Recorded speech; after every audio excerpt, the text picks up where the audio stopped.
Bab 189. Oh, iya, bukan mahram.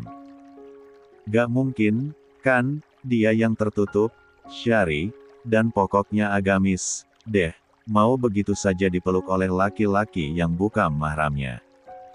Siapa tahu Hanifah dan Prof. Rama mahram, kan? Atau bisa jadi sudah halal, kita tidak tahu itu.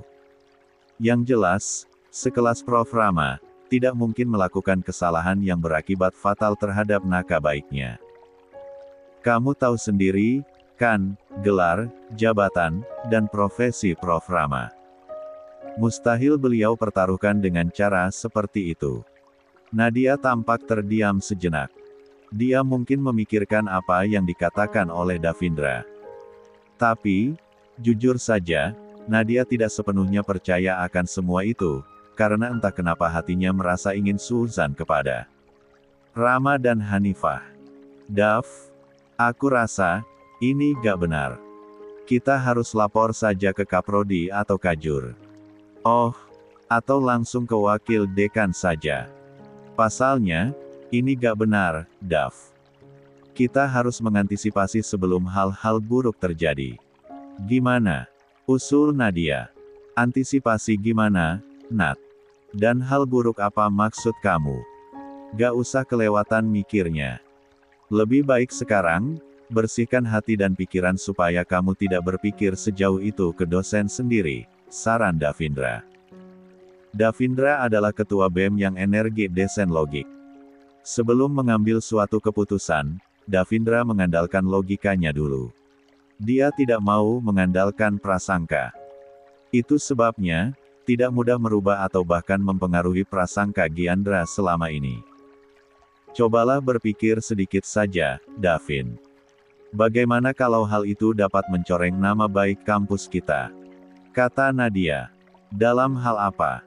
Tanya Davindra, memperjelas ucapan Nadia. Ya gimana kalau terjadi sesuatu yang melampaui batas di antara Prof. Rama dan Hanifah?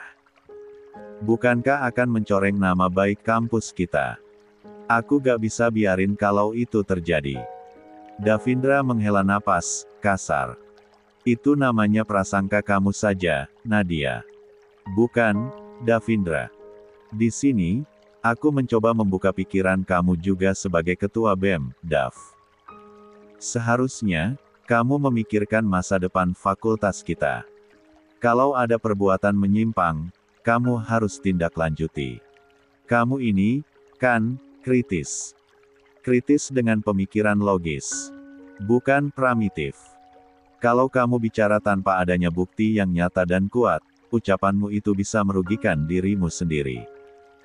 Saya memang kritis, tapi bukan gegabah. Tegas Davindra. Nadia terdiam dimarahi seperti ini oleh Davindra. Dia benar-benar tidak mengerti dengan sikap Davindra yang seperti ini, karena menurutnya, Davindra seharusnya menindaklanjuti semua ini. Apa karena yang melakukan ini perempuan bercadar, itu sebabnya kamu tidak mau menindaklanjutinya?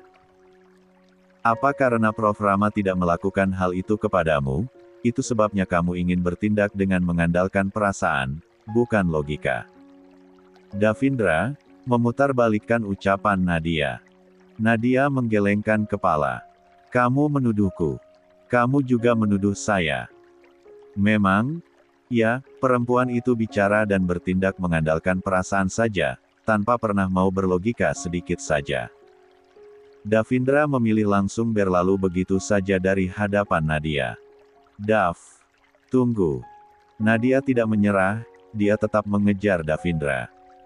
Sebenarnya, Nadia memang merasa terbiasa dengan Davindra jika di luar organisasi karena mereka mempunyai hubungan teman baik. Tapi, perihal pemikiran yang seperti ini, tentu saja mereka tidak sejalan, karena benar kata Davindra, bahwa Nadia mengandalkan perasaan. Sedangkan, Davindra sendiri mengandalkan logika dalam berpikir. Dav, kamu benar-benar tidak mau mempertimbangkan semua ini? Tanya Nadia, kembali menyusul langkah Davindra. Tidak. Apa salahnya menindaklanjuti? Tanya Nadia lagi. Oke. Silakan tindak lanjuti sendiri, saya tidak ikut campur. Jangan bawa-bawa nama saya tidak mau menanggung malu. Kamu ini ketua BEM, Daf. Di mana rasa tanggung jawab kamu? Seharusnya, kamu bertanggung jawab atas semua ini. Jangan seolah terkesan tidak peduli. Davidra akhirnya menghentikan langkah kembali dan menghadap ke arah Nadia. Nat, kamu tahu siapa Prof. Rama, kan? Mikir. Lawanmu adalah Prof. Rama. Selain profesional, beliau itu cerdas dan tegas. Bagaimana kalau prasangkamu ini menimbulkan fitnah untuk beliau? Siap-siap kamu Dido. Nadia pun menatap yakin Davindra. Kalau itu sebuah kebenaran, mana mungkin aku takut? Dan kalau bukan kebenaran? Belum tentu, kan? Karena kamu tidak mempunyai bukti apapun. Jangan serakah seperti itu. Ini namanya gegabah. Kalau bukan kita yang bergerak, siapa lagi, Dav? Kita yang harus menggerakkan mahasiswa. Oke. Terserah Anda, saya tidak ikut campur. Davindra mengangkat kedua tangannya, tanda bahwa dia memang benar-benar tidak mau ikut campur atas semua ini. Kamu benar-benar tidak mau turun tangan, Dav? Tanya Nadia, memastikan lagi. Ya, saya tidak mau. Akan sangat memalukan kalau saya ikut campur terhadap privasi orang lain. Ini bukan privasi lagi, Dav. Ini kepentingan bersama. Ya. Terserah apa katamu, Nadia, yang jelas, saya tidak ikut campur dan jangan pernah sesekali menyebut nama saya, tegas Davindra. Tidak mau berdebat dengan Nadia lagi, Davindra memilih langsung pergi dari hadapan Nadia. Lelaki itu sangatlah enggan jika harus menanggapi orang yang berdebat hanya mengandalkan perasaan. Pak, ada kabar dari Rama, tidak? Tanya Hilya, merebahkan tubuhnya di atas sofa. Tidak. Jangan bohong, Pak. Sudah lama Rama tidak memberi kabar kepadaku. Jangan bilang dia sudah tidak peduli lagi kepada kita setelah apa yang terjadi kepadanya. Aku tidak terima itu. Merasa bosan mendengarkan celotehan Hilya, Andra lebih memilih diam. Dia sibuk dengan apa yang dikerjakannya laptop karena Andra tahu bahwa istrinya ini pasti akan mengarah ke hal-hal yang bisa membuat Andra kesal dengan apa saja yang dibahas oleh Hilya nantinya. Pak, kamu mengabaikanku. Desak Hilya lagi. Andra lagi-lagi tidak menghiraukan apa yang dikatakan oleh Hilya. Sejujurnya, dia sungguh merasa kecewa, masih merasa kecewa atas apa saja yang pernah Hilya lakukan dan katakan terhadap rumah tangga Hanifah dan Rama, karena menurut Andra, seharusnya Hilya tidak ikut campur dan bertindak sejauh itu sampai membuat Hanifah pergi meninggalkan rumah tangganya. Pak, kamu dengar aku atau tidak? Aku yakin kamu mendengarkanku. Tapi, kenapa kamu mengabaikanku seperti ini? Jawab aku. Andra tidak mau menjawab juga. Dia lebih memilih fokus ke pekerjaannya daripada harus menghadapi Hilya yang akan membuatnya naik pitam setiap waktu. Melihat suaminya tidak merespon sama sekali, Hilya merasa semakin kesal saja. Dia mulai memikirkan cara sagar suaminya menanggapinya. Pak, kamu benar-benar tidak mau menanggapi apa yang aku katakan tadi? Tanya Hilya, mencoba duduk mendekati suaminya. Jangan ganggu aku, Ma. Aku sedang fokus bekerja. Sergah Andra. Hilya mematung melihat gertakan suaminya. Entah apa yang membuat sang suami seperti ini, pikirnya. Apakah sebenci itu suaminya hanya karena Hanifah? Lagi-lagi, Hilya merasa benar-benar dirugikan dengan masalah Hanifah. Hanifah membuat dia merasa kehilangan keluarganya yang utuh. Aku tidak menyangka kalau kamu sebenci itu kepadaku, Pak. Padahal, masalah ini sudah berjalan begitu lama. Seharusnya, lamanya waktu berjalan bisa membuat kamu mengerti akan masalah yang sedang kita hadapi ini adalah kesalahan Hanifah, sepenuhnya. Seharusnya, kamulah yang mengerti, Hilya, kalau apa yang kamu lakukan ini sudah benar-benar melukai perasaan putramu sendiri. Kamu lihat, kan, sekarang. Semakin kamu menyalahkan Hanifah dan membuat Hanifah jauh dari putramu, semakin putramu jauh juga darimu. Bahkan, dariku juga. Sebenarnya, siapa yang menciptakan perpecahan ini? Kamu sendiri, bukan? Sergah Andra. Ya, mungkin, kenyataan yang kamu lihat mungkin begitu, Mas. Tapi, semua ini sangat bertentangan dengan apa yang kita lihat. Tapi, seharusnya, dengan begini, kamu bisa membantuku agar Rama kembali kepada kita. Kalau seperti ini terus-terusan, Rama akan sepenuhnya pergi dari kita. Harus pikir sendiri juga, Pak, kalau aku sudah berjuang untuk memisahkan Rama dari sesuatu yang bisa membawa dampak buruk dari hidupnya. Seharusnya, kamu menyadari itu, Pak. Ya sudah, terserah kamu. Andra memilih meninggalkan ruang kerja menuju ruang keluarga. Kepalanya terasa semakin sakit jika harus mendengarkan dan menanggapi apa saja yang Hilya katakan. Dia tidak mau membuang-buang waktu menanggapi ego dari istrinya sendiri. Sebab, keegoisan Hilya benar-benar tampak nyata di mata Andra. Pal, ujar Hilya, menyusul suaminya ke ruang keluarga. Hilya kembali duduk mendekati sang suami.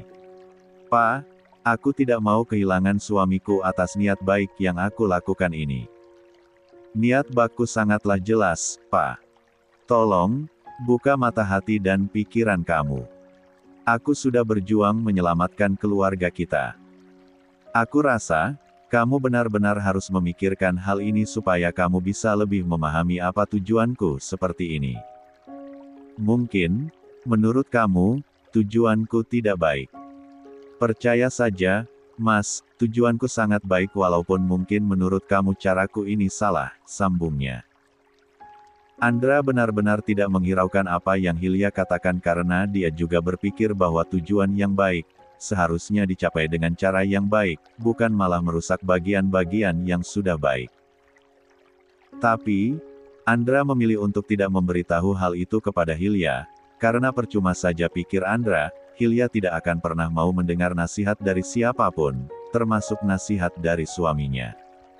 Kamu diam. Itu artinya, kamu mulai paham, kan, dengan apa yang aku katakan. Aku yakin, kamu paham itu, Pak. Semoga mata hati kamu terbuka untuk memahami masalah ini. Aku tidak mau, masalah orang asing membuat keluarga kota menjadi korban, tegas Hilya. Semoga mata hati kamu juga segera terbuka agar tidak memandang orang lain sebelah mata seperti ini. Kamu juga sadar bahwa Hanifah, lah, yang seharusnya kamu lindungi juga, tegas Andra. Hilya yang hendak berlalu, kembali menghentikan langkahnya begitu mendengar apa yang suaminya katakan. Apa katamu, Mas? Aku harus membela Hanifah. Tidak salah. Di mana akal sehatmu? Apakah aku harus membela dia dan mengorbankan nasib baik putraku? Kamu sangat lucu. Hilya menekankan ucapannya. Hanifah juga menantumu. Berhentilah menghinanya seperti itu. Karena dia adalah perempuan yang dicintai oleh putramu. Apakah kamu nekat membuat putramu kehilangan Kipa yang dicintainya? Seharusnya, kita sebagai orang tua, mesti mencintai apa yang dicintai oleh putra kita, bukan malah membuatnya berpisah dengan apa yang dicintainya itu. Kala seperti ini, sama saja kamu menyakiti putramu sendiri. Kamu, paham, kan? Tidak. Aku tidak paham, puas. Yang aku pahami adalah bagaimana menyelamatkan nasib baik putkau. Suatu saat nanti, Rama juga akan mengerti bahwa apa yang aku lakukan ini sudah tepat untuknya. Kamu juga harus sadar, Pak, kalau Hanifah itu bukan yang cocok untuk keluarga ini. Dia tidak pantas berada di tengah keluarga kita. Kenapa bahas sekarang kamu menyadari ketidakcocokan itu? Setelah kamu meminta Kiai Malik menikahkan Rama dengan Hanifah dan Kiai Malik mengabulkannya, kenapa baru sekarang kamu mengatakan kalau Hanifah tidak cocok di keluarga ini? Karena aku baru tahu tentang perempuan itu. Meminta dia menjadi istri putraku adalah kesalahan terbesar dalam hidupku. Aku tidak seharusnya menciptakan neraka duni untuk putraku. Maka, inilah saatnya aku membebaskan dia dari neraka yang pernah kuciptakan untuknya. Andra tersenyum getir dan menggelengkan kepala. Kamu memang terlalu terobsesi terhadap dunia, Hilya. Sampai mata hati kamu tertutup seperti ini. Aku merasa jalan yang aku pilih ini sudah benar, sekalipun tidak ada gang mendukungku, termasuk suamiku sendiri. Sadarkah, Hilya? Perbuatanmu ini telah membuatmu jauh dari keluargamu. Kamu sama saja sedang memilih mengasingkan diri dari keluargamu. Apa yang kamu lakukan ini tidaklah benar. Kembalilah kepada keluargamu dan berpikirlah dengan bijak. Aku yakin, kamu sebenarnya bukan orang seperti ini. Hancurkan keegosianmu itu. Hilya menggelengkan kepala. Iya, aku tahu, kalian semua menjauhiku dan sama sekali tidak akan mau mendukungku. Tidak apa-apa. Aku tidak akan menyerah sampai suatu saat nanti, kalian akan berterima kasih. Keladamu. Hilya, aku hanya ingin mengingatkan ke kamu. Jangan sampai kamu kehilangan semuanya, barulah kamu menyadari bahwa perbuatanmu ini salah. Hilya tersenyum. Kita lihat saja nanti, Pak. Siapa yang akan merasa kehilangan atau siapa yang justru akan berterima kasih kepadaku. Baik. Terserah kamu. Andra sudah lelah berdebat dengan istrinya yang tidak berujung juga. Perdebatan panjang yang hanya dibaluti keegoisan tidak akan ada ujungnya, pikir Andra membuatnya tidak mau melanjutkan perdebatan panjang itu lagi. Hilya pun berlalu dari sana. Mereka berpisah di ruang keluarga dengan kemarahan masing-masing. Hilya yang tidak mau mengalah pun membuat Andra semakin marah kepada istrinya. Tapi, Andra sama sekali tidak mengutarakan rasa marah itu, dia lebih memilih untuk diam dan pergi begitu saja. Hari ini, ada pertemuan bersama teman-temanku. Semoga pertemuan ini bisa membuatku lebih fresh lagi. Suntuk rasanya berada di rumah ini, keluh Hilya. Hilya terlihat mempersiapkan diri untuk bertemu dengan teman-temannya hari ini. Dia berharap pertemuannya dengan teman-temannya bisa membuat hatinya merasa lebih tenang karena dia merasa bahwa di rumah ini, dia merasa tidak ada dukungan sedikit pun yang mengarah kepadanya. Aku mau pergi, Pak, kata Hilya. Kemana? Teman-temanku. Silakan. Jujur, Andra merasa sudah bosan. Rasa pedulinya kepada Hilya perlahan mengikis melihat perubahan drastis Hilya yang seperti ini. Menurutnya, Hilya sudah sangat keterlaluan. Sehingga, membuat kepedulian Andra kepadanya semakin mengikis. Yang benar-benar harus menjaga anak laki-lakinya itu Nyonya Hilya. Kamu harus benar-benar menjaga putramu. Jangan sampai profesor muda dan tampan seperti dia tertarik sama gadis lelang. Gadis lelang. Maksudnya, Hilya memperjelas. Saat ini, Hilya dan beberapa orang temannya sudah berkumpul di sebuah restoran. Mereka membicarakan tentang sesuatu yang tengah sensitif di telinga warganet saat ini. Tapi, Hilya sendiri belum peka terhadap apa yang sedang dibicarakan oleh teman-temannya itu. Itu, loh, Hilya. Apa kamu tidak tahu? Jangan sampai istri orang penting seperti kamu malah ketinggalan informasi. Sangat lucu, jawab salah satu teman Hilya. Aku juga ketinggalan informasi. Saking sibuknya, aku sampai gak pernah ada waktu buat memantau sosmed, loh. Mungkin, Hilya juga seperti itu, makanya, dia tidak tahu, sahut teman yang lain. Perasaan Hilya mulai tidak enak. Siapa yang kalian maksud dan apa yang sebenarnya kalian maksud? Aku tidak mengerti. Titu, loh, Hilya. Di media sosial, lagi viral gadis yang menjual diri. Sejak usianya ke-18 tahun. Mungkin, demi kepentingan keluarga, ya. Tapi, mengerikan juga kalau dia nekat menjual diri. Semoga putraku terhindar dari gadis-gadis seperti itu, tutur teman Hilya. Gadis. Kalau sudah menjual diri seperti itu, bukan gadis lagi namanya. Ya, kan? Hehe. Iya juga, sih. Nekat juga, iya, perempuan itu. Masih muda, rela menjual diri. Kalau saja itu anakku, mungkin aku sudah mencoreknya dari daftar keluarga. Iya. Tapi, kalau dilihat, parasnya memang cantik. Tapi, sayangnya, kecantikannya diperjualbelikan seperti barang murahan.